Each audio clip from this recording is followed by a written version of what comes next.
യേശുവിൽ പ്രിയപ്പെട്ടവരെ, ഒരു വിശ്വാസിയുടെ ഏറ്റവും വലിയ കരുത്ത്, ബലമെന്ന് പറയുന്നത് ദൈവം കൂടെ ഉണ്ട് എന്നുള്ള അനുഭവമാണ്.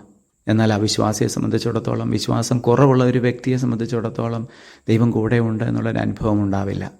അതുകൊണ്ട് തന്നെ ആത്മാവിന് ആവശ്യത്തിന് കൃപാവരം ലഭിക്കാതെ ശോചനീയമായൊരവസ്ഥയിലായിരിക്കും ആ വ്യക്തി ജീവിക്കുക.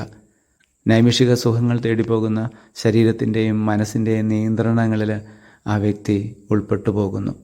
ഭീരുത്വത്തിൻ്റെ ആത്മാവിനെ ആയിരിക്കും ആ വ്യക്തി സ്വീകരിക്കുക. നല്ലത് പ്രവർത്തിക്കാനോ പറയാനോ പറ്റാത്ത ഒരവസ്ഥ. എന്നാൽ വിശ്വസിക്കുന്ന ഒരു വ്യക്തിയെ സംബന്ധിച്ചിടത്തോളം ദൈവം കൂടെ ഉള്ളപ്പോൾ ആത്മാവിന് കരുത്താണ്, കൃപാവരം ലഭിക്കുന്നു. വചനം പറയുന്നത് പോലെ ശക്തിയുടെ, സ്നേഹത്തിൻ്റെ, ആത്മനിയന്ത്രണത്തിൻ്റെ ആത്മാവിനെയാണ് ആ വ്യക്തി സ്വീകരിക്കുക. നല്ലത്, ദൈവം തോന്നിപ്പിക്കുന്നതെല്ലാം പറയാനും പ്രവർത്തിക്കാനും ആ വ്യക്തിക്ക് സാധിക്കുന്നു.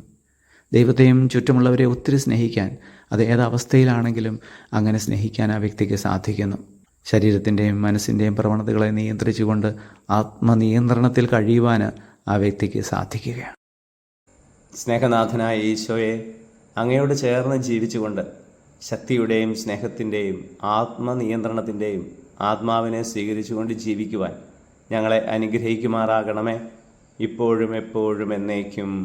ആമേൻ.